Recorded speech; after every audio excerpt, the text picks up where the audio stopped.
30-year-old Taylor Conroy is the guest, and he was a successful Victoria real estate agent, but he gave up that comfortable lifestyle, hoping to make a difference in the lives of people all over the world. Kylie Stanton explains. Children sing in their schoolyard, learn behind desks, and play with friends. These lives have changed with one idea: a guy who likes to surf and his friends. Is focused on one person getting 33 of their friends to give $3.33 a day for 3 months. The total, $10,000, enough to build a school, library, or a well in a developing country. The time it takes, 3 hours. Big result, small amount of time, and it actually gives people the feeling of like, wow, I really did something huge. It was during Conroy's first trip to Africa where the idea was born. After using his savings to help fund a new library in Kenya, he saw its impact firsthand, and that changed everything. I was kind of an evangelist and just telling everyone that they should, donate to charity. It feels amazing, it's incredible, and none of my friends were really listening to me. Determined to fix that, he picked up the phone and started texting. You, me, and a bunch of our friends are going to get together to build a school in Kenya for hundreds of deserving kids. We're all going to give $3.33 a day for 3 quick months. Your mom is going to be so proud. I sent that out, and one by one, they all said yes. And I counted, I was like, that's a 67-word text message that almost raised $5,000. This is ridiculous. Building on that formula, Conroy launched the Change Heroes. I believe that everyone has a hero inside them just waiting to change the world. Taking the fundraising platform online. And then if 33 of us friends got together and Here, it explains how it works and how to get involved. that it would add up to $10,000. So they would watch this little animated video, feel really inspired to give, and just be like, yes. So far, roughly 50 campaigns have started up, raising a total of $250,000. And if Conroy has his way, it won't stop there. I'm going to do what we've been doing from the very beginning with this, which is very surfer-esque, to say, just going with the flow of it. Just being of as much service as humanly possible and having a blast while doing it. That looked like a scene from Endless Summer at the end there.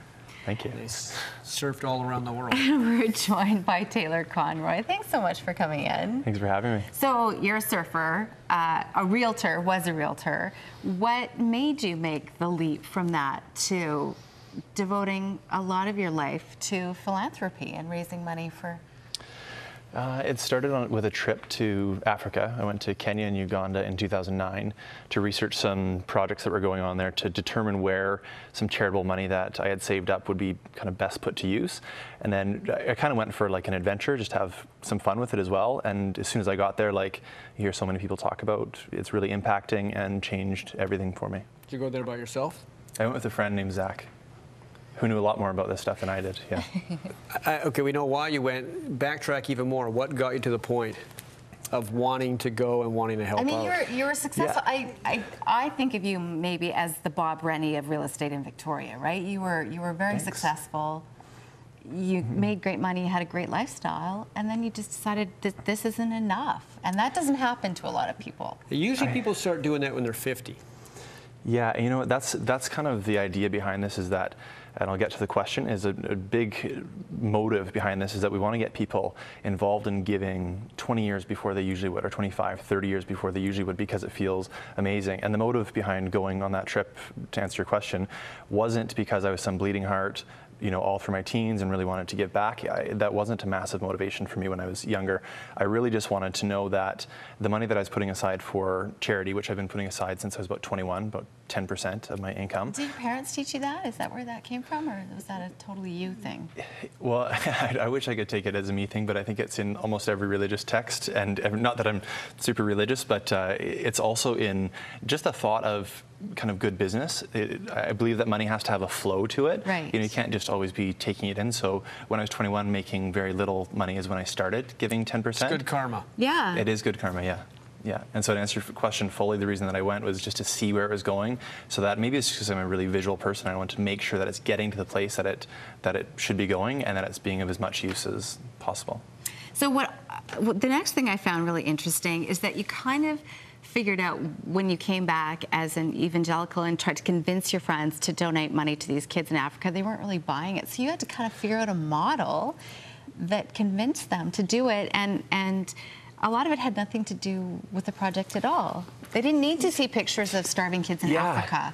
No, and I don't think anyone really does need to see it. That whole model of, we call it poverty porn, for lack of a better term, is really kind of archaic, and I think it was one that's broken from the very beginning. Because I mean, to be sustainable, it has a shelf life, right? Like people, you'd have to keep showing worse and worse images of people to get that shock factor and evoke guilt and then money kind of thing. People become immune to those pictures. Yeah. Exactly, and that's what I found with my friends. I think that if you ask someone in the right way, if you ask anyone in the right way to give, then they always will. If you give them, you let them know that they're part of a group that's giving, the part of their group of their friends, that they're going to see a tangible outcome, because that's what all our projects go to, is it's a library that people can see, touch, and feel, or a school, or it's a well, and so we can give them that feedback and show them how much of a difference it's making. It's just not money going somewhere we don't really know where.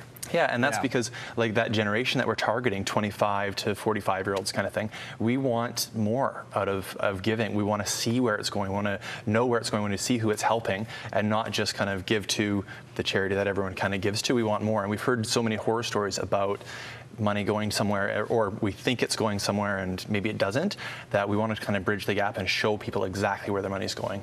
So this charity, quickly, isn't just for schools in Africa.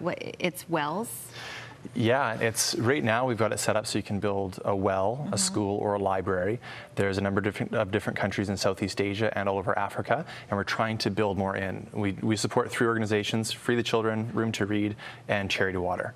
And the reason for that is they act in a number of different countries, which gives our donors some choice, as well as